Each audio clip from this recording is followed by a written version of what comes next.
ਕਿ ਜਿਹੜੇ ਐਲੋਪੈਥੀ ਡਾਕਟਰਾਂ ਦੇ ਉਹ ਇੱਕ ਨੋਟਿਸ ਆਇਆ ਕਿ ਉਹਨਾਂ ਨੂੰ ਆਯੁਰਵੇਦ ਪੜਾਇਆ ਜਾਏਗਾ 6 ਮਹੀਨੇ, ਉਸ ਦਾ ਉਹਨਾਂ ਨੇ ਖਿਲਾਫਤ ਕੀਤੀ ਹੈ। ਉਹਨਾਂ ਵਾਸਤੇ ਉਹਨਾਂ ਨੂੰ ਰੋਕਿਆ ਕਿ ਅਸੀਂ ਨਹੀਂ ਪੜ੍ਹਨਾ ਆਯੁਰਵੇਦ।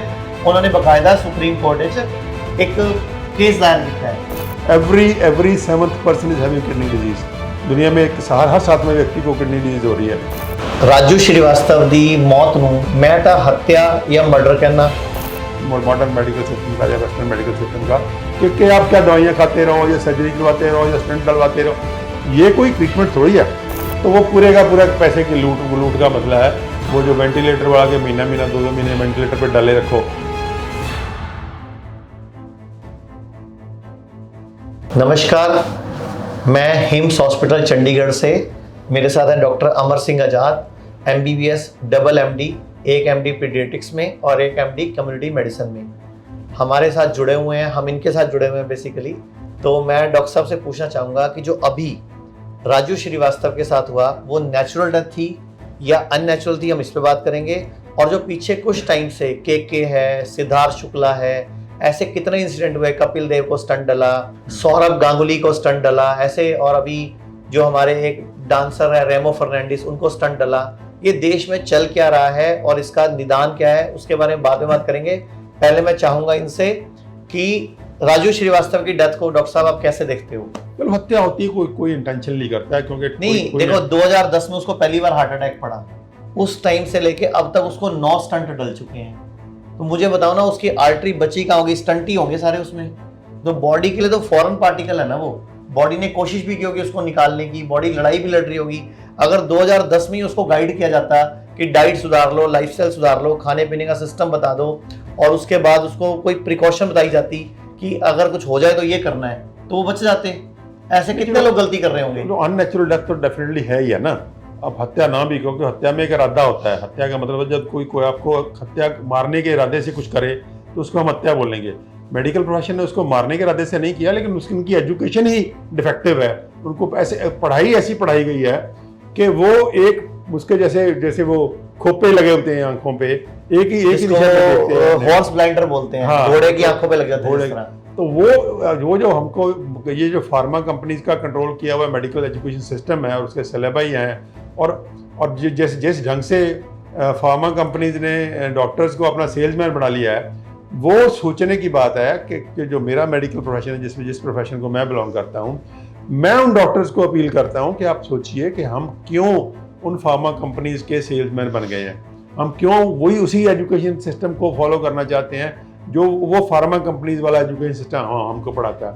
हम क्यों हमारे जो हमारा एंशिएंट सिस्टम था, आयुर्वेद था, होम्योपैथी था, डाइट का अपना एक पैटर्न था, लाइफस्टाइल का हमारा एक पैटर्न था। हमारे लोग मेडिटेशन करते थे, हम लोग मंदिर जाते थे, गुरुद्वारे जाते थे। हमारे सहज हमारे गुरुओं ने गुरबाणी पूरी भरी पड़ी है कि कैसे अपने मन को सहज रखना है। ये पूरे का पूरा हम भूल भाल ही गए बिल्कुल। और एक फार्मा कंपनी के कहने के ऊपर कि हमने सिर्फ दवाइयों और सर्जरी पे जो दारोमदार कर दिया, और उसका जो नतीजा निकल रहा है कि जैसे जैसे ये हॉस्पिटल बढ़ रहे हैं वैसे वैसे बीमारियां बढ़ रही हैं। ये देखो ना, ये क्या तमाशा है ये। और पीछे 2 साल तो आपको पता ही है, पूरी दुनिया में इसको हम बोलते ही पैंडेमिक है।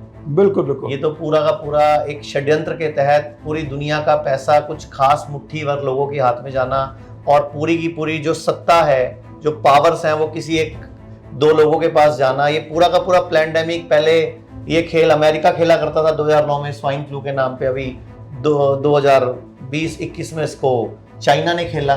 बेसिकली है तो ये सारी दौड़, लेकिन ह्यूमैनिटी का नुकसान हो रहा है उसमें। बिल्कुल, ये क्लाइमेक्स था जिसमें पूरे का पूरा जो सारे का सारा बेसिक फिलॉसफी थी, बेसिक अंडरस्टैंडिंग थी, उसमें कुछ भी सच नहीं था, A to Z। तो ये वही बात पूरे के पूरे मेडिकल प्रोफेशन पे इम्प्लीमेंट होती है कि राजू श्रीवास्तव की डेथ होना ना होना बिल्कुल भी अननेचुरल नहीं है, अननेचुरल है। क्योंकि अगर वो एक जैसे 2010 में उसको अटैक हुआ, तो 2010 से अगर वो होलिस्टिक हेल्थ वाले प्रोटोकॉल पे आया होता तो कोई मतलब नहीं था उसका प्रीमेच्योर डेथ होने का। और राजू श्रीवास्तव का तो जस्ट एग्जाम्पल है। इसमें लाखों लोग प्रीमेच्योरली मर रहे हैं, और सिर्फ हार्ट से नहीं मर रहे, कितने पूरे के पूरे दुनिया में इस वक्त तो किडनी डिजीज जो है 10 पर पूरी वर्ल्ड पॉपुलेशन का 10% किडनी डिजीज हो रहा है।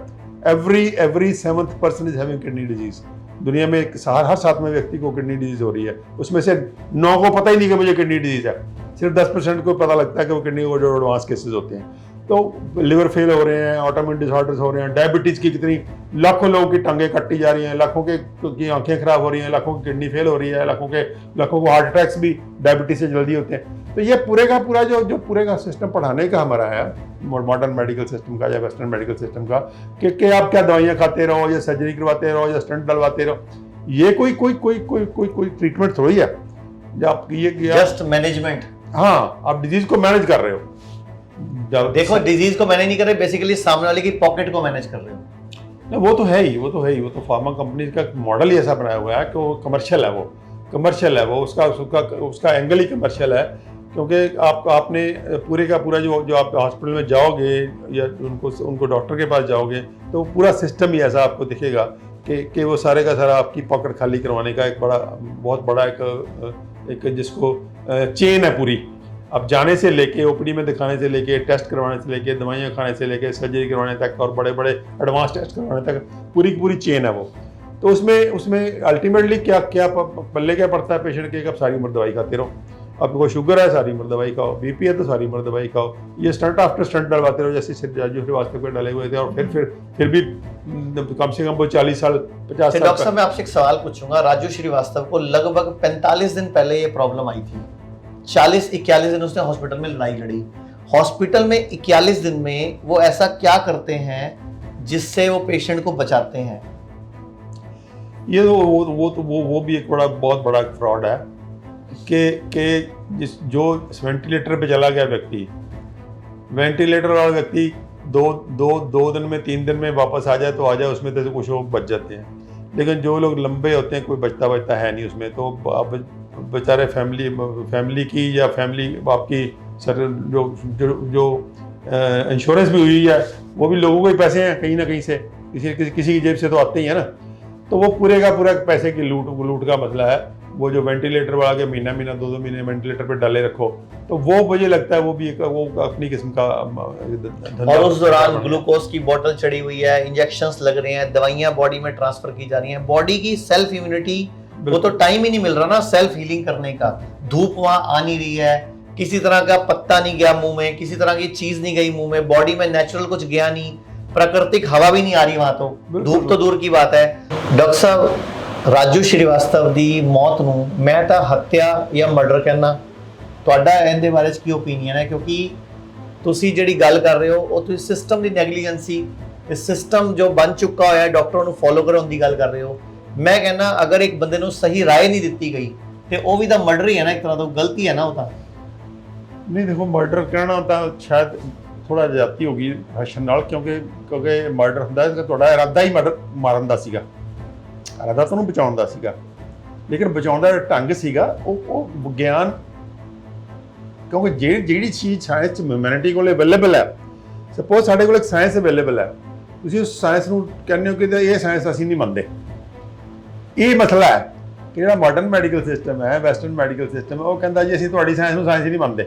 ਮਸਲਾ ਇਹ ਹੈ ਕਿ ਹੁਣ ਜਿਹੜੀ ਐਰੋਗੈਂਸ ਹੈ ਇਸ ਵੇਲੇ, ਘਮੰਡ ਹੈ ਮਾਡਰਨ ਮੈਡੀਕਲ ਸਿਸਟਮ ਦਾ ਕਿ ਅਸੀਂ ਸੁਪੀਰੀਅਰ ਹਾਂ, ਜੋ ਅਸੀਂ ਕਹਿਤਾ ਉਹ ਸਾਇੰਸ ਹੈ, ਜੋ ਸਾਨੂੰ ਨਹੀਂ ਪੜ੍ਹਾਇਆ ਗਿਆ ਉਹ ਸਾਇੰਸ ਨਹੀਂ ਹੈ।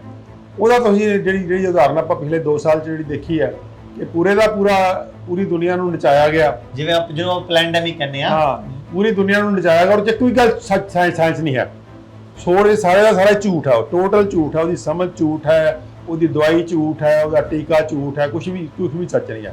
ਤਾਂ ਇਹ ਉਹਦੀ ਕਲਾਈਮੈਕਸ ਹੈ ਉਸ ਸਾਇੰਸ ਦੀ ਜਿਹੜੀ ਕਮਜ਼ੋਰੀ ਹੈ ਕਿ ਤੁਹਾਨੂੰ ਸਿਰਫ ਉਹ ਪੜ੍ਹਾਇਆ ਜਾਂਦਾ ਜਿਹਦੇ ਸਿਰ ਤੇ ਫਾਰਮਾ ਕੰਪਨੀਆਂ ਜਿਹੜੀਆਂ ਨੇ ਉਹ ਧੰਦਾ ਕਰਦੀਆਂ ਨੇ। ਫਾਰਮਾ ਧੰਦਰੀਆਂ ਆਪਣੇ ਉਹਨਾਂ ਨੇ ਧੰਦਾ ਕਰਨਾ ਹੈ ਜਾਂ ਆਪਣੀ ਪੋਲਿਟਿਕਸ ਕਰਨੀ ਹੈ। ਤਾਂ ਇਹ ਹੈਗਾ ਕਿ ਪੂਰੇ ਮੈਡੀਕਲ ਪ੍ਰੋਫੈਸ਼ਨ ਨੂੰ ਹਾਈਜੈਕ ਕਰ ਲਿਆ ਗਿਆ, ਪੂਰੀ ਮੈਡੀਕਲ ਸਾਇੰਸ ਨੂੰ ਹਾਈਜੈਕ ਕਰ ਲਿਆ ਗਿਆ।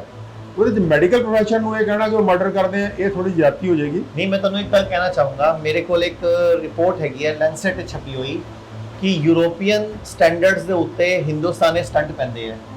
ਯੂਰੋਪੀਅਨ ਦੀ ਆਰਟਰੀਜ਼ ਆਪਣੇ ਇੰਡੀਅਨਸ ਦੀ ਆਰਟਰੀਜ਼ ਤੋਂ 3 ਗੁਣਾ ਲੰਬੀ ਹੁੰਦੀ ਹੈ। ਸਟੈਂਡਰਡ ਪ੍ਰੋਟੋਕੋਲ ਫੋਲੋ ਉਹ ਕੀਤਾ ਜਾ ਰਿਹਾ, ਜਦਕਿ ਉਹਨਾਂ ਦੀ ਆਰਟਰੀਜ਼ ਤੇ ਸਾਡੀ ਆਰਟਰੀਜ਼ ਦੇ 3 ਗੁਣੇ ਲੰਬਾਈ ਦਾ ਫਰਕ ਹੈ ਉਹਨਾਂ ਦਾ। ਮੈਂ ਕਹਿੰਦਾ ਜੀ ਟੈਕਨੀਕਲ ਨੂੰ ਛੱਡ ਦਿਓ, ਸਟੰਟ ਪਾਉਣ ਦੀ ਲੋੜ ਹੀ ਨਹੀਂ ਹੈ। ਜੇ ਬੰਦਾ ਹੋਲਿਸਟਿਕ ਹੈਲਥ ਦੇ ਹਿਸਾਬ ਨਾਲ ਚੱਲੇ ਤਾਂ ਕੁਦਰਤ ਨੇ, ਪ੍ਰਮਾਤਮਾ ਨੇ ਇਹਨਾਂ ਆਰਟਰੀ ਨੂੰ ਅੰਦਰੋਂ ਸਾਫ਼ ਕਰਨ ਦਾ ਇੱਕ ਮੈਕੈਨਿਜ਼ਮ ਡਿਵੈਲਪ ਕੀਤਾ ਹੋਇਆ ਪਹਿਲਾਂ ਹੀ। ਮਤਲਬ ਅਸੀਂ ਆਪਣੇ ਆਪ ਨੂੰ ਸਿਆਣੇ ਬਹੁਤ ਸਮਝਦੇ ਹਾਂ, ਪਰ ਕੁਦਰਤ ਨਾਲੋਂ ਤੇ ਪ੍ਰਮਾਤਮਾ ਨਾਲੋਂ ਸਿਆਣੇ ਨਹੀਂ ਹਾਂ। ਜਿਸ ਬੰਦੇ ਨੇ, ਜਿਸ ਨੇ ਸਾਨੂੰ ਕ੍ਰੀਏਟ ਕੀਤਾ, ਜਿਸ ਸ਼ਕਤੀ ਨੇ ਸਾਨੂੰ ਬਣਾਇਆ, ਉਹ ਸ਼ਕਤੀ ਨੇ ਸਾਨੂੰ 125 ਸਾਲ ਲਈ ਬਣਾਇਆ ਤਾਂ 125 ਸਾਲ ਦਾ ਇੰਤਜ਼ਾਮ ਕਰਕੇ ਰੱਖਿਆ ਉਹਨੇ। ਉਸ ਇੰਤਜ਼ਾਮ ਨੂੰ ਅਸੀਂ ਇਗਨੋਰ ਕਰਦੇ ਹਾਂ, ਉਸ ਸਿਸਟਮ ਨੂੰ ਅਸੀਂ ਖਰਾਬ ਕਰਦੇ ਹਾਂ, ਸਾਰਿਆਂ ਨੂੰ ਉਹਦਾ ਸੱਤਿਆਨਾਸ਼ ਕਰਦੇ ਹਾਂ। ਪਹਿਲਾਂ ਤਾਂ ਗਲਤ ਖਾ ਪੀ ਕੇ ਤੇ ਉਹ ਕਰਕੇ ਫਿਰ ਅਸੀਂ ਉਹਦੀ ਗਲਤ ਟ੍ਰੀਟਮੈਂਟ ਕਰਦੇ ਹਾਂ। ਮਤਲਬ ਪਹਿਲਾਂ ਉਹਨੂੰ ਖਰਾਬ ਕੀਤਾ, ਗਲਤ ਖਾ ਕੇ, ਉਹ ਵੀ ਉਹਨਾਂ ਕੰਪਨੀਆਂ ਨੇ ਕਰਵਾਇਆ, ਫਿਰ ਉਹਨਾਂ ਕੰਪਨੀ ਨੇ ਉਹੀ ਇਲਾਜ ਲੈ ਕੇ ਆ ਗਈ ਤੁਹਾਨੂੰ ਗਲਤ ਇਲਾਜ ਕਰੋ। ਤਾਂ ਸਾਡੇ ਅੰਦਰ ਇਨਬਿਲਟ ਸਿਸਟਮ ਹੈ ਜਿਹੜਾ ਕਿ ਕੁਦਰਤ ਨੇ, ਪ੍ਰਮਾਤਮਾ ਨੇ ਸਾਡੇ ਅੰਦਰ ਪਾਇਆ ਹੋਇਆ, ਸਾਡੀ ਆਰਟਰੀ ਨੂੰ ਜਵਾਨ ਰੱਖਣ ਦਾ। ਵਿਸ਼ਾ ਅੰਦਰੋਂ ਜਿਹੜੀ ਉਹਦੀ ਐਂਡੋਥੀਲੀਅਮ ਹੈ, ਉਹਦੇ ਰਾਈਟਸ ਆਕਸਾਈਡ ਬਣਦਾ, ਉਹਦੇ ਅੰਦਰ ਇੱਕ ਇਨਬਿਲਟ ਮੈਕੈਨਿਜ਼ਮ ਹੈ ਜਿਹੜਾ ਉਹ ਤੰਦਰੁਸਤ ਰੱਖਦਾ। ਉਹਨੂੰ ਖਰਾਬ ਨਾ ਕਰੀਏ ਪਹਿਲਾਂ ਤਾਂ ਆਪਾਂ। ਜੇ ਉਹਨੂੰ ਬਚਪਨ ਤੋਂ ਖਰਾਬ ਨਾ ਕਰੀਏ ਤਾਂ ਉਹ ਸਾਡੇ ਨਾਲ ਵਧੀਆ ਗੱਲ ਹੈ। ਜੇ ਖਰਾਬ ਹੋ ਵੀ ਗਿਆ ਤਾਂ ਇਵਨ ਕੁਦਰਤ ਤੇ ਪ੍ਰਮਾਤਮਾ ਇੰਨੇ ਦਿਆਲੂ ਨੇ ਕਿ ਉਹਨਾਂ ਨੇ ਸਾਨੂੰ ਫਿਰ ਵੀ ਤਾਂ ਵੀ ਜਦੋਂ ਤੂੰ ਬੱਚੇ ਮੁੜ ਆਏਗਾ ਨਾ, ਉੱਥੋਂ ਤੈਨੂੰ ਚੱਕ ਲਾਂਗੇ ਅਸੀਂ ਉੱਪਰ। ਪ੍ਰਮਾਤਮਾ ਐਡਾ ਦਿਆਲੂ ਹੈ ਕਿ ਉਹ ਕਹਿੰਦਾ ਜਿੱਥੇ ਤੂੰ ਆ ਗਿਆ, ਵਾਪਸ ਘਰ ਆ ਗਿਆ, ਤੂੰ ਮੇਰੇ ਵੱਲ ਮੂੰਹ ਤਾਂ ਕਰ। ਅਸੀਂ ਆਪ ਹੀ ਪਿੱਠ ਕਰ ਰੱਖੀਏ ਪ੍ਰਮਾਤਮਾ ਵੱਲ, ਤਾਂ ਫਿਰ ਉਹਦਾ ਤਾਂ ਹੱਲ ਨਹੀਂ ਨਾ ਹੈ। ਜੇ ਅਸੀਂ ਕਹਿੰਦੇ ਤੂੰ ਤਾਂ ਪ੍ਰਮਾਤਮਾ ਤੋਂ ਅਸੀਂ ਮੰਨਦੇ ਨਹੀਂ, ਕੁਦਰਤ ਨੂੰ ਅਸੀਂ ਮੰਨਦੇ ਨਹੀਂ, ਅਸੀਂ ਤਾਂ ਅਸੀਂ ਸਿਆਣੇ ਆ। ਇਹ ਪ੍ਰੋਬਲਮ ਹੈ ਮੈਡੀਕਲ ਪ੍ਰੋਫੈਸ਼ਨ ਦੀ ਕਿ ਮੈਡੀਕਲ ਪ੍ਰੋਫੈਸ਼ਨ ਚੰਦ ਕਿਤਾਬਾਂ ਪੜ੍ਹ ਕੇ, ਉਹ ਕਿਤਾਬਾਂ ਜਿਹੜੀਆਂ ਕਿ ਫਾਰਮਾ ਕੰਪਨੀਆਂ ਦੇ ਬਣਾਏ ਹੋਏ ਸਿਲੇਬਸਾਂ ਦੇ ਪੜ੍ਹੀਆਂ ਹੋਈਆਂ ਨੇ, ਜਿਹੜੀਆਂ ਕਿ ਫਾਰਮਾ ਕੰਪਨੀਆਂ ਨੇ ਆਪਣਾ ਧੰਦਾ ਕਰਨਾ ਹੈ, ਔਰ ਉਹ ਫਾਰਮਾ ਕੰਪਨੀਆਂ ਦਾ ਧੰਦਾ ਬਿਲਕੁਲ ਮਾਫੀਆ ਸਟਾਈਲ ਹੈ। ਇੱਕ ਮਾਫੀਆ ਸਟਾਈਲ ਧੰਦਾ, ਉਸ ਧੰਦੇ ਦੇ ਸਾਨੂੰ ਸੇਲਸਮੈਨ ਬਣਾਤਾ ਉਹਨਾਂ ਨੇ। ਮੈਡੀਕਲ ਪ੍ਰੋਫੈਸ਼ਨ ਦੇ ਡਾਕਟਰ ਜਿਹੜੇ ਕਿ ਘਰੋਂ ਜਦੋਂ ਚੱਲਦੇ ਆ, ਜਦੋਂ ਮੈਡੀਕਲ ਪ੍ਰੋਫੈਸ਼ਨ ਚ ਆਉਂਦੇ ਆ ਤਾਂ ਬਹੁਤ ਆਈਡੀਅਲਿਜ਼ਮ ਨਾਲ ਆਉਂਦੇ ਆ। ਕੋਈ ਵੀ ਡਾਕਟਰ ਜਿਹੜਾ ਬਣਨਾ, ਸੇਵਾ ਕਰਾਂਗੇ, ਅਸੀਂ ਦੁਨੀਆ ਦੀ ਮਦਦ ਕਰਾਂਗੇ, ਅਸੀਂ ਲੋਕਾਂ ਦਾ ਭਲਾ ਕਰਾਂਗੇ, ਡਾਕਟਰ ਰੱਬ ਹੁੰਦਾ ਹੈ, ਭਗਵਾਨ ਹੁੰਦਾ ਹੈ, ਉਹ ਆਂਦੇ ਦਾ ਇਸ ਫੀਲਡ ਨਾਲ ਹੈ। ਮੈਨੂੰ ਤਾਂ ਆਪਣਾ ਯਾਦ ਹੈ ਨਾ ਕਿ ਬਚਪਨ ਚ ਕਿਵੇਂ ਮੈਂ ਚੌਥੀ ਪੰਜਵੀਂ ਤੋਂ ਮੇਰੇ ਦਿਮਾਗ ਚ ਬਣ ਗਿਆ ਸੀਗਾ ਕਿ ਵੀ ਮੈਂ ਤਾਂ ਮਨੁੱਖਤਾ ਦੀ ਸੇਵਾ ਕਰਨੀ ਡਾਕਟਰ ਬਣ ਕੇ। ਜੇ ਮੈਨੂੰ ਪੰਜਵੀਂ ਤੋਂ ਬਾਅਦ ਟੀਚਰ ਪੁੱਛਣ ਲੱਗੇ ਸੀ ਕੀ ਬਣੇਗਾ ਤਾਂ ਮੈਂ ਕਹਿੰਦਾ ਸੀ ਡਾਕਟਰ ਬਣੂੰਗਾ। ਤੇ ਮੈਂ ਪਾਗਲਾਂ ਵਾਂਗੂ ਪੜ੍ਹਿਆ ਡਾਕਟਰ ਬਣਨ ਵਾਸਤੇ, ਤੇ ਡਾਕਟਰੀ ਦੌਰਾਨ ਵੀ ਇੱਕ ਆਈਡੀਅਲ ਸੀਗਾ ਮਨ 'ਚ ਕਿ ਸੇਵਾ ਕਰਨੀ ਹੈ ਤੇ ਮਨੁੱਖਤਾ ਲਈ ਕੁਛ ਜਿਹੜਾ ਵਰਦਾਨ ਬਣਨਾ ਹੈ। ਜਿਹੜਾ ਸਾਡਾ ਇੱਕ ਕਿਹਾ ਜਾਂਦਾ ਸੀ ਡਾਕਟਰ ਰੱਬ ਦਾ ਰੂਪ ਨੇ, ਤਾਂ ਉਹ ਜਿਹੜਾ ਉਹ ਮਨ 'ਚ ਆਈਡੀਅਲ ਸੀਗਾ ਤੇ ਸਾਰੇ ਡਾਕਟਰਾਂ ਦੇ ਹੁੰਦਾ ਹੈ। ਇਸ ਕਰਕੇ ਮੈਂ ਡਾਕਟਰਾਂ ਨੂੰ ਉਸ ਸੈਂਸ 'ਚ ਬਲੇਮ ਨਹੀਂ ਕਰਨਾ ਚਾਹੁੰਦਾ ਕਿ ਉਹ ਕੋਈ ਜਾਣਬੁੱਝ ਕੇ ਕਰ ਰਹੇ ਆ। ਉਹ ਇੱਕ ਪਰਟੀਕੂਲਰ ਸਿਸਟਮ ਦਾ ਸ਼ਿਕਾਰ ਹੋ ਰਹੇ ਆ। ਜਿਸ ਪਰਟੀਕੁਲਰ ਸਿਸਟਮ ਦਾ ਡਾਕਟਰ ਸ਼ਿਕਾਰ ਨੇ, ਉਸੇ ਪਰਟੀਕੁਲਰ ਸਿਸਟਮ ਦਾ ਰਾਜੂ ਸ਼੍ਰੀਵਾਸਤਵ ਸ਼ਿਕਾਰ ਹੋਇਆ, ਜਾਂ ਰਾਜੂ ਸ਼੍ਰੀਵਾਸਤਵ ਵਰਗੇ ਹੋਰ ਸੈਲੀਬ੍ਰਿਟੀ ਜਾਂ ਹੋਰ ਜਿਹੜੇ ਲੱਖਾਂ ਲੋਕ ਸ਼ਿਕਾਰ ਹੋ ਰਹੇ ਆ, ਜਿਨ੍ਹਾਂ ਦਾ ਨਾਮ ਅਖਬਾਰਾਂ 'ਚ ਨਹੀਂ ਆ ਰਿਹਾ, ਜਿਨ੍ਹਾਂ ਦਾ ਪਤਾ ਹੀ ਨਹੀਂ ਕਿਸੇ ਨੂੰ। ਵਿਚਾਰੇ ਅਨਨੋਨ ਨੇ, ਜਿਹੜੇ ਕਿ ਜੇ ਅਨਨੋਨ ਮਰ ਜਾਂਦੇ ਆ, ਉਹ ਉਹਨਾਂ ਨੂੰ ਹਾਰਟ ਅਟੈਕ ਹੁੰਦਾ ਤੇ ਮਰ ਜਾਂਦੇ, ਹਸਪਤਾਲ ਵੀ ਨਹੀਂ ਆਉਣ ਜੋਗੇ, ਤਾਂ ਉਹਨਾਂ ਕੋਲ ਪੈਸਾ ਹੀ ਨਹੀਂ ਹੈ ਵੀ ਹਸਪਤਾਲ ਆ ਜਾਣਗੇ। ਉਹ ਰਾਜੂ ਸ਼੍ਰੀਵਾਸਤਵ ਨੇ ਤਾਂ ਚਲੋ 1.5 ਮਹੀਨੇ ਦਾ ICU ਦਾ ਮੋਟਾ ਬਿੱਲ ਦੇ ਲਿਆ, ਚਾਹੇ ਇੰਸ਼ੋਰੈਂਸ ਕੰਪਨੀ ਨੇ ਦਿੱਤਾ ਜਾਂ ਜਿਹਨੇ ਦਿੱਤਾ। ਲੇਕਿਨ ਕਿਹੜਾ ਗਰੀਬ ਬੰਦਾ ਜਿਹੜਾ ਹਸਪਤਾਲ ਜਾ ਸਕਦਾ ਪ੍ਰਾਈਵੇਟ ਹਸਪਤਾਲ 'ਚ, ਉਹ ਤਾਂ ਸਰਕਾਰੀ ਹਸਪਤਾਲ ਜਾਂਦਾ ਵੱਧ ਤੋਂ ਵੱਧ। ਤਾਂ ਇਹ ਜਿਹੜਾ ਸਾਰਾ ਵਰਤਾਰਾ ਕਿਤੇ ਨਾ ਕਿਤੇ ਇਹ ਸੋਚਣ ਵਾਲਾ ਹੈ ਕਿ ਇੱਕ ਗਲਤ ਸਿਸਟਮ ਦੀ ਅਗਰ ਭੇਂਟ ਇੱਦਾਂ ਲੋਕ ਚੜ੍ਹ ਰਹੇ ਹੈ ਤਾਂ ਇਹ ਵਾਕਿਆ ਹੀ ਇੱਕ ਸਾਡੇ ਪਾਰਟ ਤੇ, ਮੈਂ ਸਮਝਦਾ ਕਿ ਮੈਡੀਕਲ ਪ੍ਰੋਫੈਸ਼ਨ ਦੇ ਪਾਰਟ ਤੇ ਬਹੁਤ ਵੱਡਾ ਸਾਥੋਂ ਪਾਪ ਕਰਾਇਆ ਜਾ ਰਿਹਾ। ਅਸੀਂ ਕਮ ਸੇ ਕਮ ਇਹ ਪਾਪ ਨਾ ਕਰੀਏ। ਅਸੀਂ ਕਿਉਂ ਪਾਪ ਦੇ ਭਾਗੀਦਾਰ ਬਣ ਰਹੇ ਹਾਂ? ਚੰਦ ਅਸੀਂ ਆਪਣੀ ਰੋਜ਼ੀ ਰੋਟੀ ਵੈਸੇ ਵੀ ਤਾਂ ਕਮਾ ਸਕਦੇ ਹਾਂ, ਅਸੀਂ ਜ਼ਰੂਰ ਪਾਪ ਦੇ ਭਾਗੀ ਬਣਨਾ। ਆਪਾਂ ਆਪਣੀਆਂ ਅੱਖਾਂ ਖੋਲ੍ਹੀਏ, ਆਪਣਾ ਦਿਮਾਗ ਖੋਲ੍ਹੀਏ ਤੇ ਸਾਰੇ ਸਿਸਟਮ ਜਿਹੜੇ ਨੇ, ਸਾਰਾ ਜੋ ਆਸੇ-ਪਾਸੇ ਜਿਹੜਾ ਨੌਲੇਜ ਅਵੇਲੇਬਲ ਹੈ, ਗਿਆਨ ਅਵੇਲੇਬਲ ਹੈ ਸਾਡਾ, ਚਾਹੇ ਟ੍ਰੈਡੀਸ਼ਨਲ ਰਿਸ਼ੀਆਂ ਮੁਨੀਆਂ ਦਾ ਗਿਆਨ ਹੈ, ਆਯੁਰਵੇਦ ਹੈ, ਯੋਗਾ ਹੈ, ਡਾਈਟ ਦੀ ਸਾਇੰਸ ਅਸੀਂ ਕਹਿ ਰਹੇ ਹਾਂ, ਮੈਡੀਟੇਸ਼ਨ ਹੈ ਸਾਡੇ ਕੋਲ, ਸਟ੍ਰੈਸ ਮੈਨੇਜਮੈਂਟ ਲਈ ਸਾਰੇ ਕੁਝ ਦਾ ਬਣਾ ਕੇ ਅਸੀਂ ਬਹੁਤ ਵਧੀਆ ਪ੍ਰੋਟੋਕਾਲ ਬਣਾਇਆ। ਕਹਿਣ ਦਾ ਮਤਲਬ ਜੋ ਅਸੀਂ ਇਹ ਹਸਪੀਟਲ ਦਾ ਨਾਮ ਰੱਖਿਆ ਸੀ, hospital and institute of integrated medical sciences, ਜਿੱਥੇ ਸਾਰੀ ਪੈਥੀਆਂ ਇਕੱਠੀਆਂ ਹੋਣ ਪੇਸ਼ੈਂਟ ਦੇ ਕਲਿਆਣ ਵਾਸਤੇ। ਤੁਸੀਂ ਭਵਿੱਖ ਦੇ ਇੰਟੀਗ੍ਰੇਟਿਡ ਸਿਸਟਮ ਦੀ ਵਕਾਲਤ ਕਰ ਰਹੇ ਹੋ। ਤੇ ਹੁਣੇ ਤੁਹਾਨੂੰ ਸ਼ਾਇਦ ਪਤਾ ਹੈ ਕਿ ਨਹੀਂ ਪਤਾ, 4 ਦਿਨ ਪਹਿਲਾਂ ਹੀ ਭਾਰਤ ਦੇ ਜਿਹੜਾ IMA ਹੈ, ਉਹਨੇ ਸੁਪਰੀਮ ਕੋਰਟ ਵਿੱਚ ਯਾਚਿਕਾ ਪਾਈ ਹੈ ਕਿ ਜਿਹੜੇ ਐਲੋਪੈਥੀ ਡਾਕਟਰਾਂ ਤੋਂ ਇੱਕ ਨੋਟਿਸ ਆਇਆ ਕਿ ਉਹਨਾਂ ਨੂੰ ਆਯੁਰਵੇਦ ਪੜਾਇਆ ਜਾਏਗਾ 6 ਮਹੀਨੇ, ਉਸ ਦਾ ਉਹਨਾਂ ਨੇ ਖਿਲਾਫਤ ਕੀਤੀ ਹੈ। ਉਹਨਾਂ ਵਾਸਤੇ ਉਹਨਾਂ ਨੂੰ ਰੋਕਿਆ ਕਿ ਅਸੀਂ ਨਹੀਂ ਪੜ੍ਹਨਾ ਆਯੁਰਵੇਦ। ਉਹਨਾਂ ਨੇ ਬਕਾਇਦਾ ਸੁਪਰੀਮ ਕੋਰਟ ਵਿੱਚ ਇੱਕ ਕੇਸ ਦਾਇਰ ਕੀਤਾ ਹੈ। ਚਲੋ ਇਹ IMA ਨੂੰ ਤਾਂ ਆਦਤ ਹੈ, ਉਹ ਬਹੁਤ ਬੜੇ ਪੁਰਾਣੇ, ਕੋਈ ਵੀ ਚੱਜ ਦਾ ਕੰਮ ਨਹੀਂ ਹੋਣ ਦਿੰਦੇ। ਮਤਲਬ ਇਸੇ ਕਰਕੇ ਮੈਂ ਜ਼ਿੰਦਗੀ ਉਹਦੀ IMA ਜੁਆਇਨ ਨਹੀਂ ਕੀਤੀ, ਇਸੇ ਕਰਕੇ ਸ਼ੁਰੂ ਤੋਂ ਹੀ। ਤਾਂ ਉਹ ਮੈਂ ਇਹਨਾਂ ਨੇ ਗਵਰਨਮੈਂਟ ਨੇ ਪਹਿਲਾਂ ਕੋਸ਼ਿਸ਼ ਕੀਤੀ ਲਿਆਉਣ ਲਈ, ਇੱਕ ਫੈਮਿਲੀ ਫਿਜ਼ੀਸ਼ੀਅਨ ਖੜਾ ਕਰਨਾ ਚਾਹੁੰਦੇ ਸੀ ਇਹ ਵੀ ਟ੍ਰੇਨਿੰਗ ਦੇ ਕੇ। ਉਹਦੀ ਮੈਂ ਆਫਰ ਕੀਤੀ ਸਭ ਤੋਂ ਪਹਿਲਾਂ ਕਿ ਮੈਂ ਟ੍ਰੇਨਿੰਗ ਦਊਂਗਾ, ਲੇਕਿਨ ਉਹਨਾਂ ਨੇ ਫਿਰ ਕੋਰਟ ਚਲੇ ਗਏ, ਫਿਰ ਪਾਸ ਹੀ ਨਹੀਂ ਹੋਣ ਦਿੱਤਾ। ਇਹ ਕਿਤੇ ਨਾ ਕਿਤੇ ਮੈਂ ਸਮਝਦਾ ਕਿ IMA ਦੀ ਬੜੀ ਨੈਰੋ ਸੋਚ ਹੈ। ਤੇ IMA ਦੇ ਦੋਸਤਾਂ ਨੂੰ ਮੈਂ ਅਪੀਲ ਕਰੂੰਗਾ ਕਿ ਤੁਸੀਂ ਆਪਣਾ ਮਾਈਂਡ ਓਪਨ ਅਪ ਕਰੋ। ਨਵੇਂ ਪ੍ਰੋਫੈਸ਼ਨ ਬਹੁਤ ਡਾਊਨ ਜਾ ਰਿਹਾ ਪੂਰੀ ਦੁਨੀਆ 'ਚ। ਜਿਹੜੀ ਪ੍ਰੋਫੈਸ਼ਨ ਜਿਹੜਾ ਮੈਂ ਤੁਹਾਨੂੰ ਭਵਿੱਖ ਦੀ ਅਗਰ ਜੇ ਪੁੱਛੋਗੇ ਆਉਣ ਵਾਲੇ 1-2 ਦਹਾਕਿਆਂ 'ਚ ਪ੍ਰੋਫੈਸ਼ਨ ਨੇ ਬਹੁਤ ਤੇਜ਼ੀ ਨਾਲ ਡਾਊਨ ਜਾਣਾ, ਕਿਉਂਕਿ ਤੁਹਾਡੇ ਕੋਲ ਜਿਹੜੀਆਂ ਬਿਮਾਰੀਆਂ ਅੱਜ ਮਨੁੱਖਤਾ ਜਿਹਦੇ ਰੂਬਰੂ ਹੋ ਰਹੀ ਹੈ, ਜਿਹਦੇ ਨਾਲ ਦੋ ਚਾਰ ਹੋ ਰਹੀ ਹੈ, ਉਹਨਾਂ ਬਿਮਾਰੀਆਂ ਦਾ ਤੁਹਾਡੇ ਕੋਲ ਕੋਈ ਸੋਲੂਸ਼ਨ ਨਹੀਂ ਹੈ। ਉਹਦਾ ਸੋਲੂਸ਼ਨ ਜਿਹੜਾ ਹੈ ਉਹ ਜਿਹੜੀ ਬਦਲਵਾਂ ਐਲੋਪੈਥਿਕ ਸਿਸਟਮ ਜਿਹੜਾ ਹੋਲਿਸਟਿਕ ਸਿਸਟਮ ਅਸੀਂ ਡਿਵੈਲਪ ਕਰ ਰਹੇ ਹਾਂ, ਉਹਦੇ ਅੰਦਰ ਉਹਦਾ ਸੋਲੂਸ਼ਨ ਹੈ। ਉਹਦੇ ਅਸੀਂ ਕਹਿ ਰਹੇ ਹਾਂ, ਮਤਲਬ ਠੋਕ ਵਜਾ ਕੇ ਕਹਿ ਰਹੇ ਹਾਂ ਕਿ ਅਸੀਂ ਲਗਭਗ ਸਾਰੀਆਂ ਕਰੋਨਿਕ ਬਿਮਾਰੀਆਂ ਨੂੰ ਰਿਵਰਸ ਕਰ ਸਕਦੇ ਹਾਂ। ਜਿਵੇਂ ਆਪਾਂ ਇਸ ਹਸਪੀਟਲ ਵਿੱਚ ਅੱਜ ਲਗਭਗ ਇਹ ਹਸਪੀਟਲ 11 ਜੁਲਾਈ ਨੂੰ ਸ਼ੁਰੂ ਹੋਇਆ ਸੀ, ਹਿਮਸ ਆਪਣਾ ਚੰਡੀਗੜ੍ਹ ਵਾਲਾ, ਹੁਣ ਪੂਰੇ ਹਿੰਦੁਸਤਾਨ ਦੇ 12 ਹਿਮਸ ਹੋ ਚੁੱਕੇ ਹੈ। ਜਦੋਂ ਆਪਾਂ ਇਹ ਕਿਡਨੀ ਫੇਲ ਸ਼ੁਰੂ ਕੀਤਾ ਸੀ, ਕਿਡਨੀ ਫੇਲ ਦੇ ਪੇਸ਼ੈਂਟ ਨੂੰ ਠੀਕ ਕਰਨਾ, ਕੈਂਸਰ ਦੇ ਪੇਸ਼ੈਂਟ ਨੂੰ ਗਾਈਡ ਕਰਨਾ, ਲੀਵਰ ਫੇਲ ਦੇ ਪੇਸ਼ੈਂਟ ਨੂੰ ਗਾਈਡ ਕਰਨਾ, ਤੁਸੀਂ ਇੱਥੇ ਅੱਜ ਜੁੜੇ ਹੋਏ, ਤੁਹਾਨੂੰ ਵੀ ਅੱਜ ਲਗਭਗ 1.25 ਸਾਲ ਹੋ ਗਿਆ।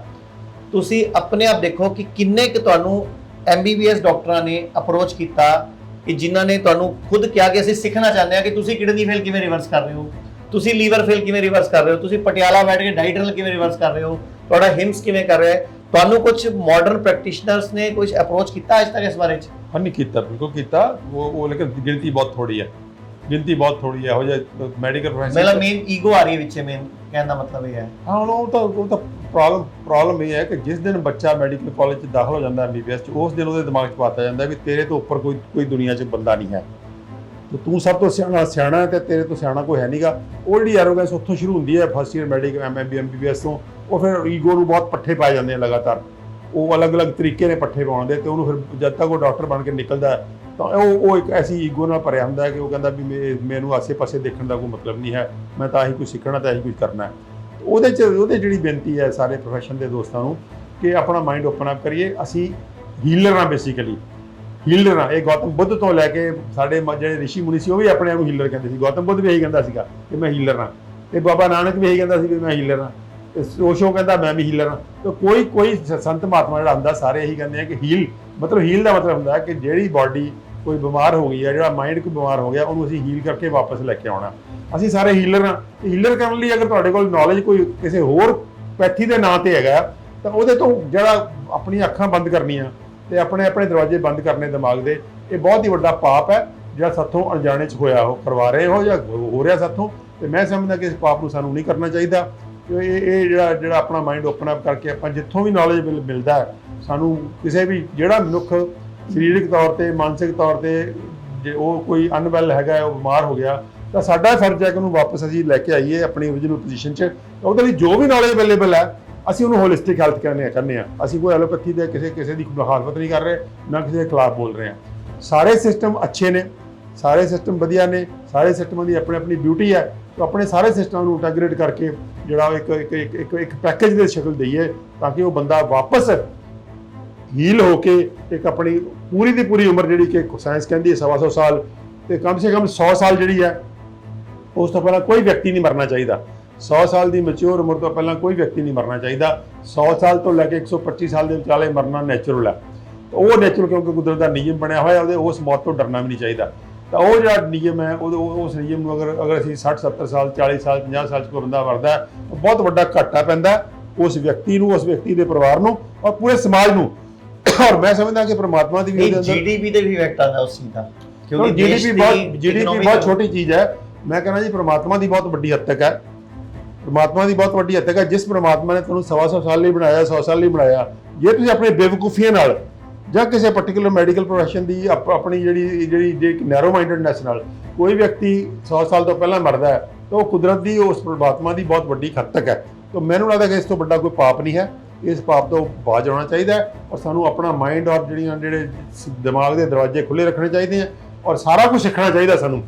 ਜਿੱਥੋਂ ਵੀ ਸਾਨੂੰ ਦਿਖਦਾ ਕਿ ਇਸ ਅਸੀਂ ਹਿਊਮੈਨਿਟੀ ਦੀ, ਮਨੁੱਖਤਾ ਦੀ ਮਦਦ ਕਰ ਸਕਦੇ ਹਾਂ, ਉਹ ਜਿਹੜੀਆਂ ਚੀਜ਼ਾਂ ਸਿੱਖ ਕੇ ਅਸੀਂ ਕਿਹੋ ਜਿਹਾ ਸਿਸਟਮ ਡਿਵੈਲਪ ਕਰੀਏ। ਔਰ ਮੈਂ ਸਰਕਾਰਾਂ ਨੂੰ, ਸਰਕਾਰ 'ਚ ਬੈਠੇ ਜਿਹੜੇ ਸਾਡੇ ਦੋਸਤ ਨੇ, ਪੋਲੀਟੀਸ਼ੀਅਨ ਨੇ ਜਾਂ ਅਫਸਰ ਨੇ, ਉਹਨਾਂ ਨੂੰ ਵੀ ਬੇਨਤੀ ਕਰੂੰਗਾ ਕਿ ਤੁਹਾਨੂੰ ਵੀ ਉਹੀ ਬਿਮਾਰੀਆਂ ਘੇਰਦੀਆਂ ਨੇ, ਉਸ ਬਿਮਾਰੀ 'ਚ ਤੁਸੀਂ ਵੀ ਕਰਦੇ ਹੋ।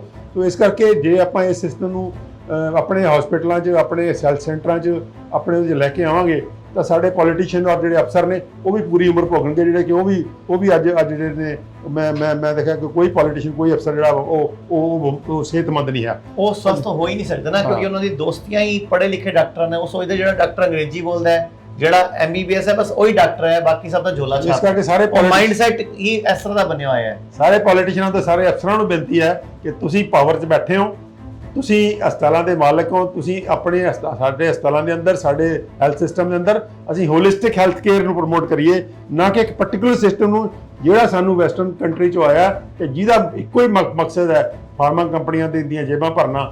ਉਹ ਜਿਹੜਾ ਮਕਸਦ ਹੈ, ਮੈਂ ਸਮਝਦਾ ਕਿ ਉਹਦੇ ਸਾਨੂੰ ਭਾਗੀਦਾਰ ਨਹੀਂ ਬਣਨਾ ਚਾਹੀਦਾ ਤੇ ਸਾਨੂੰ ਆਪਾਂ ਇਹ ਵੀਡੀਓ ਨੂੰ ਕਲੋਜ਼ ਕਰਨਾ ਹੈ। ਮੈਂ ਚਾਹਾਂਗਾ ਕਿ ਆਪਾਂ ਅੱਜ ਗੱਲ ਕੀਤੀ ਹਾਰਟ ਦੀ, ਸ਼ੁਰੂਆਤ ਕੀਤੀ ਸੀ ਰਾਜੂ ਸ਼੍ਰੀਵਾਸਤਵ ਤੋਂ।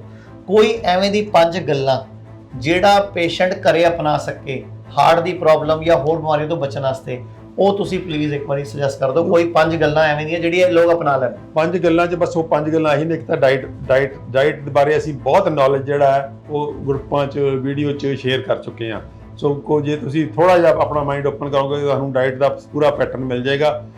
ਨੰਬਰ 2 ਤੇ ਜਿਹੜੀ ਹੈ ਮੈਡੀਸਨਲ ਪਲਾਂਟਸ, ਜਿਹੜੀ ਜੋੜੀ ਹੈ ਡਾਈਟ ਦੇ ਅਸੀਂ ਕਹਿੰਦੇ ਆ ਕਿ plant based whole food broad ਇੱਕ ਲਾਈਨ 'ਚ ਹੈ, ਇੱਕ ਲਾਈਨ 'ਚ ਵਨ ਲਾਈਨ ਮੈਸੇਜ ਹੈ, ਪਲਾਂਟ ਬੇਸਡ ਹੋਲ ਫੂਡ ਖਾਓ। ਪਲਾਂਟ ਬੇਸਡ ਦਾ ਮਤਲਬ ਪੌਦਿਆਂ ਤੋਂ ਆਇਆ ਹੋਇਆ ਐਨੀਮਲ ਫੂਡ ਨਹੀਂ ਖਾਣਾ। ਹੋਲ ਫੂਡ ਦਾ ਮਤਲਬ ਹੈ ਨੈਚੁਰਲ ਫੂਡ ਖਾਣਾ। ਇੱਕ ਇਹਦੇ ਵਿੱਚ ਸਾਰਾ ਕੁਝ ਛੁਪਿਆ ਹੋਇਆ, ਉਹਦੀ ਡਿਟੇਲ ਸਾਰੀ ਸਾਡੇ ਗਰੁੱਪਾਂ 'ਚ ਪਾਈ ਹੋਈ ਹੈ। ਨੰਬਰ 2 ਤੇ ਉਹਦੀ ਜੋੜੀ ਜਿਹੜੀ ਹੈ ਉਹ ਹੈਗੀ ਹੈ ਮੈਡੀਸਨਲ ਪਲਾਂਟਸ। ਦਵਾ ਪੌਦੇ ਇੱਕ ਬਹੁਤ ਹੀ ਵੰਡਰਫੁਲ ਟੂਲ ਨੇ ਸਾਡੇ ਕੋਲੇ। ਪਲਾਂਟ ਜਿਹੜੇ fruit plants and medicinal plants, ਇਹ ਦੋਨਾਂ ਦੀ ਜੋੜੀ ਜਿਹੜੀ ਤੁਹਾਨੂੰ ਬਚਾਏਗੀ। ਨੰਬਰ 3 ਤੇ ਫਿਜ਼ੀਕਲ ਐਕਸਰਸਾਈਜ਼, ਯੋਗਾ ਜਾਂ ਜੋ ਵੀ ਆਪਣੇ ਸਰੀਰ ਨੂੰ ਤੰਦਰੁਸਤ ਰੱਖਣਾ, ਆਪਣੀਆਂ ਹੱਡੀਆਂ ਪੱਠੇ ਮਜ਼ਬੂਤ ਰੱਖਣਾ, ਆਪਣੇ ਜੋੜ ਫਲੈਕਸੀਬਲ ਰੱਖਣਾ ਔਰ ਆਪਣਾ ਸਿਹਤ ਢਾਂਚਾ ਬਿਲਕੁਲ ਮਜ਼ਬੂਤ ਰੱਖਣਾ। ਤੇ ਤੀਜੀ ਗੱਲ ਹੈ। ਤੇ ਚੌਥੀ ਗੱਲ ਹੈਗੀ ਆ ਕਿ ਮਾਈਂਡ ਮੈਨੇਜਮੈਂਟ ਜਿਹੜੀ ਅੱਜ ਦੇ ਜ਼ਮਾਨੇ 'ਚ ਬੇਹੱਦ ਜ਼ਰੂਰੀ ਹੈ। ਆਪਣਾ ਮਾਈਂਡ ਜਿਹੜਾ ਬੇਫਾਲਤੂ ਇੱਧਰ ਉੱਧਰ ਜਿਹੜਾ ਭਟਕਦਾ ਫਿਰੀ ਜਾਂਦਾ, ਲੋਕ ਜਿਹੜੇ ਨੇ ਡਿਸਟਰਬ ਹੋ ਜਾਂਦੇ ਆ, ਰਾਤ ਨੂੰ ਨੀਂਦ ਵੀ ਪ੍ਰੋਪਰ ਨਹੀਂ ਆ ਰਹੀ, ਸੁਪਨੇ ਵੀ ਗਲਤ ਆ ਰਹੇ ਆ, ਉਹ ਬਹੁਤ ਹੀ ਸੌਖਾ ਹੈ। ਅਸੀਂ ਬਹੁਤ ਸੌਖਾ ਪੈਕੇਜ ਬਣਾਤਾ ਤੇ ਕਿ ਕੋਈ ਵੀ ਵਿਅਕਤੀ ਜਿੰਨਾ ਮਰਜ਼ੀ ਉਹ ਡਿਸਟਰਬਡ ਹੋਵੇ, ਅਸੀਂ ਉਹਨੂੰ ਸਿਖਾ ਸਕਦੇ ਹਾਂ ਕਿ ਤੂੰ ਕਿਵੇਂ ਆਪਣੇ ਮਾਈਂਡ ਨੂੰ ਸ਼ਾਂਤ ਕਰਨਾ ਤੇ ਕਿਵੇਂ ਆਪਣੇ ਮਾਈਂਡ ਨੂੰ ਪ੍ਰੋਪਰ ਕਰਨਾ। ਔਰ 5ਵੀਂ ਚੀਜ਼ ਹੈ, ਜਦੋਂ ਤੁਹਾਨੂੰ ਕੋਈ ਮੈਡੀਕਲ ਹੈਲਪ ਦੀ ਲੋੜ ਹੋਵੇ ਤਾਂ ਬੜੀ ਆਪਣੀ ਅਕਲ ਵਰਤੋ। ਸਿੱਧਾ ਜਾ ਕੇ ਕਾਰਪੋਰੇਟ ਹਸਪਤਾਲ ਲੈਂਡ ਕਰੋਗੇ ਤਾਂ ਆਪਣੇ ਪੈਰਾਂ ਤੇ ਨਹੀਂ, ਆਪਣੇ ਸਿਰ 'ਚ ਘੁਆੜਾ ਮਾਰੋਗੇ, ਗਰੀਬ ਹੋ ਕੇ ਬਾਹਰ ਨਿਕਲੋਗੇ। ਇਹ ਭਾਰਤ ਸਰਕਾਰ ਦੇ ਹੈਲਥ ਮੰਤਰੀ ਨੇ 2018 ਸੰਸਦ ਦੇ ਖੜੇ ਹੋ ਕੇ ਲਿਆ ਕਿ 2017 ਵਿੱਚ ਭਾਰਤ ਦੇ 2 ਕਰੋੜ 70 ਲੱਖ ਲੋਕ ਇਲਾਜ ਕਰਾਉਣ ਕਰਕੇ ਗਰੀਬ ਹੋ ਗਏ, ਗਰੀਬੀ ਰੇਖਾ ਤੋਂ ਥੱਲੇ ਆ ਗਏ। ਬਿਲਕੁਲ। ਸੋ ਇਹ ਆਪਣੀ ਅਕਲ ਵਰਤੋ। ਜੇ ਤੁਸੀਂ ਹੋਮਿਓਪੈਥੀ ਦੀ ਦਵਾਈ ਖਾ ਕੇ ਜਾਂ ਡਾਈਟ ਠੀਕ ਖਾ ਕੇ ਜਾਂ ਘਰ ਦੇ ਟੋਟਕੇ ਵਰਤ ਕੇ ਠੀਕ ਹੋ ਸਕਦੇ ਹੋ ਤਾਂ ਕਿਉਂ ਜ਼ੁਕਾਮ ਇੱਥੇ ਦੇਖੋ ਆ ਪਿਛਲੇ 2 ਸਾਲਾਂ 'ਚ ਕਿੰਨੇ ਲੋਕ ਜਿਹੜੇ ਨੇ ਆਪਣਾ ਜ਼ੁਕਾਮ ਠੀਕ ਕਰਨ ਲਈ ਹਸਪਤਾਲ ਜਾ ਕੇ ਫਸੇ, ਔਰ ਫਸੇ ਨਹੀਂ, ਆਪਣੀ ਜੇਬ ਵੀ ਕਟਾਈ ਔਰ ਮਰੇ ਵੀ, ਉਹ ਜੋ ਰੋਂਗ ਪ੍ਰੋਟੋਕਾਲ ਕਰਕੇ ਮਰੇ। ਤੋ ਇਸ ਕਰਕੇ ਆਪਣੀ ਅਕਲ ਵਰਤੋ ਤੇ ਮੈਡੀਕਲ ਸਿਸਟਮ ਜਿਹੜਾ ਜੋ ਹੈਲਪ ਲੈਣੀ ਹੈ ਉਹ ਆਪਣੀ ਅਕਲ ਨਾਲ ਲਓ। ਸੋ ਇਹ 5 ਚੀਜ਼ਾਂ ਅਗਰ ਆਪਾਂ ਯਾਦ ਰੱਖਾਂਗੇ ਤਾਂ ਮੈਨੂੰ ਨਹੀਂ ਲੱਗਦਾ ਕਿ ਸਾਨੂੰ ਕੋਈ ਵੀ ਸੀਰੀਅਸ ਬਿਮਾਰੀ ਸਾਡੀ ਉਮਰ ਪੂਰੀ ਹੋਣ ਤੋਂ ਪਹਿਲਾਂ ਘੇਰ ਸਕੇਗੀ। ਪੂਰੀ ਉਮਰ ਜਿਹੜਾ ਭੋਗ ਕੇ ਮਰਨਾ ਬਹੁਤ ਕੁਦਰਤ ਦਾ ਇੱਕ ਮਤਲਬ ਨਿਯਮ ਹੈ, ਉਸ ਨਿਯਮ 'ਚ ਅਸੀਂ ਸਾਰੇ ਬੱਝੇ ਹੋਏ ਹਾਂ। ਥੈਂਕ ਯੂ ਡਾਕਟਰ ਸਾਹਿਬ। ਮੈਂ ਛੋਟੀ ਜਿਹੀ 2-3 ਗੱਲਾਂ ਜੋੜਨਾ ਚਾਹੂੰਗਾ। ਇੱਕ ਤਾਂ ਜਦੋਂ ਵੀ ਹੈਲਥ ਇੰਸ਼ੋਰੈਂਸ ਕਰਾਉਂਦੇ ਹੋ 100% ਆਯੁਸ਼ ਕਵਰ ਵਾਲਾ ਹੈਲਥ ਇੰਸ਼ੋਰੈਂਸ ਕਰਾਓ। ਉਹ ਦੋਨੋਂ ਜਗ੍ਹਾ ਚੱਲਦਾ ਹੈ, ਆਯੁਰਵੇਦ ਹੋਮਿਓਪੈਥੀ ਉਹ ਆਯੁਸ਼ ਪੂਰੇ ਚੱਲਦਾ ਹੈ ਤੇ ਐਲੋਪੈਥੀ 'ਚ ਚੱਲਦਾ ਹੈ। ਯਾਨੀ ਕਿ ਆਯੁਰਵੇਦ 'ਚ ਸਾਰੇ ਬਿੱਲ ਵੀ ਪਾਸ ਹੁੰਦੇ ਆ ਤੁਹਾਡੇ। ਤੇ ਆਯੁਸ਼ ਕਵਰ ਵਾਲਾ ਹੈਲਥ ਇੰਸ਼ੋਰੈਂਸ ਕਰਾਓ ਜਦੋਂ ਵੀ ਕਰਾਣਾ ਹੈ। ਅਗਰ ਤੁਸੀਂ ਕਰਾ ਚੁੱਕੇ ਹੋ ਉਹਨੂੰ ਅਪਗ੍ਰੇਡ ਕਰਾ ਲਓ, ਕੋਈ ਪੈਸਾ ਨਹੀਂ ਲੱਗਦਾ, ਤੁਹਾਨੂੰ ਆਪਣੇ ਏਜੰਟ ਨੂੰ ਬੋਲਣਾ ਪੈਂਦਾ ਹੈ। 200 ਪਤਾ ਨਹੀਂ 500 ਰੁਪਏ ਸਿਰਫ ਲੱਗਦੇ ਆ। ਵੱਡੀ ਕੰਪਨੀਆਂ ਸਭ ਕਰਨ ਲੱਗ ਗਈਆਂ। ਦੂਜੀ ਗੱਲ, ਜੋ ਵੀ ਖਾਂਦੇ ਹੋ ਚਬਾ ਕੇ ਖਾਓ। ਕਦੀ ਵੀ ਖਾਣਾ ਖਾਣ ਦੇ ਨਾਲ ਪਾਣੀ ਨਾ ਪੀਓ, ਅੱਧਾ ਘੰਟਾ ਪਹਿਲੇ, ਪੌਣਾ ਘੰਟਾ ਬਾਅਦ। ਅਗਰ ਖਾਣਾ ਖਾਣ ਦੇ ਵਿਚਕਾਰ ਤੁਹਾਨੂੰ ਪਿਆਸ ਲੱਗਦੀ ਹੈ ਤੇ 1-2 ਘੁੱਟ ਪਾਣੀ ਪੀ ਸਕਦੇ ਹੋ ਵਿਚਕਾਰ ਨਾਲ। ਤੇ ਖਾਣਾ ਖਾਣ ਤੋਂ ਬਾਅਦ ਅਗਰ ਪਾਣੀ ਪੀਣਾ ਹੈ ਤਾਂ ਕੋਸ਼ਿਸ਼ ਕਰੋ ਗਰਮ ਪਾਣੀ ਘੁੱਟ ਕਰਕੇ ਪੀਓ। ਸੂਰਜ ਡੁੱਬਣ ਤੋਂ ਬਾਅਦ ਖਾਣਾ ਛੱਡ ਦਿਓ ਤੇ ਰੋਜ਼ ਨਿਯਮ ਨਾਲ ਪ੍ਰਕਿਰਤੀ ਦੇ ਕਰੀਬ ਆ ਜਾਓ। 15 ਮਿੰਟ ਤੋਂ ਲੈ ਕੇ ਅੱਧਾ ਘੰਟਾ ਰੋਜ਼ ਧੁੱਪ ਵਿੱਚ ਜਾਂ ਉਗਦੀ ਧੁੱਪ ਵਿੱਚ ਨੰਗੇ ਪਾਉ ਘਾਸ ਤੇ ਘੁੰਮੋ, ਮਿੱਟੀ ਤੇ ਘੁੰਮੋ, ਤਾਂ ਕਿ ਤੁਹਾਡੀ ਧਰਤੀ ਨੂੰ ਤੋਂ ਤੁਹਾਨੂੰ એનર્ਜੀ ਮਿਲੇ, ਤੁਹਾਨੂੰ ਪੋਜ਼ਿਟਿਵ ਆਇਨਸ ਮਿਲੇ, ਇਲੈਕਟ੍ਰੋਨਸ ਮਿਲੇ। ਤੇ ਜਦੋਂ ਸੌਂਦੇ ਹੋ ਸਿਰ ਪੂਰਬ ਜਾਂ ਦਕਸ਼ਿਣ ਵਿੱਚ ਕਰਕੇ ਸੋ, ਤੇ ਜਦੋਂ ਲੇਟਣਾ ਹੈ ਬਾਈ ਕਰਵਟ ਲੈ ਕੇ ਲੇਟੋ। ਤੇ ਛੋਟੀ ਗੱਲਾਂ ਹੈ। ਡਾਕਟਰ ਸਾਹਿਬ ਦਾ ਬਹੁਤ ਥੈਂਕ ਯੂ। ਡਾਕਟਰ ਸਾਹਿਬ ਸਾਡੇ ਇਸ ਹਸਪੀਟਲ ਹਿਮਸ ਨਾਲ ਜੁੜੇ ਹੋਏ ਹੈ। ਪੂਰੇ ਇੰਡੀਆ 'ਚ ਇਸ ਟਾਈਮ 12 ਹਿਮਸ ਹੋ ਚੁੱਕੇ ਹੈ। Kidney fail, liver fail, stage 4 cancer ਤੇ ਥੈਲੀਸੀਮੀਆ ਤੇ ਅਸੀਂ ਸਾਰੇ ਰਲ ਕੇ ਕੰਮ ਕਰ ਰਹੇ ਹਾਂ। ਸਾਡਾ ਸਿਰਫ ਇੱਕੋ ਮਕਸਦ ਹੈ, ਇਨਸਾਨ ਆਪਣਾ ਡਾਕਟਰ ਆਪ ਬਣ ਜਾਵੇ। ਯਾਨੀ ਕਿ ਆਪਣੇ ਸਰੀਰ ਦੇ ਅੰਦਰ ਸਾਰੀ ਸ਼ਕਤੀਆਂ ਮੌਜੂਦ ਨੇ ਬੋਡੀ ਨੂੰ ਹੀਲ ਕਰਨ ਦੀ, ਰਿਪੇਅਰ ਕਰਨ ਦੀ। ਚਾਹੇ ਡਾਕਟਰ ਸਾਹਿਬ ਨੇ, ਚਾਹੇ ਮੈਂ ਨਾ, ਚਾਹੇ ਸਾਡੀ ਪੂਰੀ ਟੀਮ ਇੱਕੋ ਕੋਸ਼ਿਸ਼ ਕਰਦੀ ਹੈ ਕਿ ਬੋਡੀ ਦੀ ਹੀਲਿੰਗ ਪਾਵਰ ਨੂੰ ਵਧਾਣਾ ਤੇ ਬੋਡੀ ਸੈਲਫ ਆਪਣੇ ਆਪ ਨੂੰ ਠੀਕ ਕਰੇ ਤੇ ਵੱਡੀ ਤੋਂ ਵੱਡੀ ਬਿਮਾਰੀ ਨੂੰ ਬੋਡੀ ਸਵयं ਠੀਕ ਕਰ ਸਕਦੀ ਹੈ। ਸਾਡੀ ਬਾਡੀ ਵਿੱਚ ਤਾਕਤ ਹੈ, ਕਿਉਂਕਿ ਰੱਬ ਕਹਿੰਦਾ ਹੈ ਕਿ ਇਹ ਇਨਸਾਨ ਪਰਮਾਤਮਾ ਦਾ ਹੀ ਇੱਕ ਸਰੂਪ ਹੈ। ਰੱਬ ਨੇ ਇਹਨੂੰ ਆਪਣੇ ਸਰੂਪ ਵਿੱਚ ਬਣਾਇਆ ਹੈ, ਤੇ ਰੱਬ ਆਪਣਾ ਸਰੂਪ ਗਲਤ ਤਾਂ ਬਣਾਊਗਾ ਨਹੀਂ, ਬਿਮਾਰ ਹੋਣ ਵਾਸਤੇ ਬਣਾਊਗਾ ਨਹੀਂ। ਆਪਾਂ ਗਲਤ ਖਾ ਰਹੇ ਹਾਂ, ਆਪਾਂ ਗਲਤ ਕਰਮ ਕਰ ਰਹੇ ਹਾਂ, ਜਿੰਦਾ परिणाम ਸਾਨੂੰ ਬਾਡੀ ਨੂੰ ਭੁਗਤਣਾ ਪੈ ਰਿਹਾ ਹੈ। ਤੇ ਸੁਧਰੋ, स्वस्थ रहो। थैंक यू डॉक्टर साहब, थैंक यू, नमस्कार।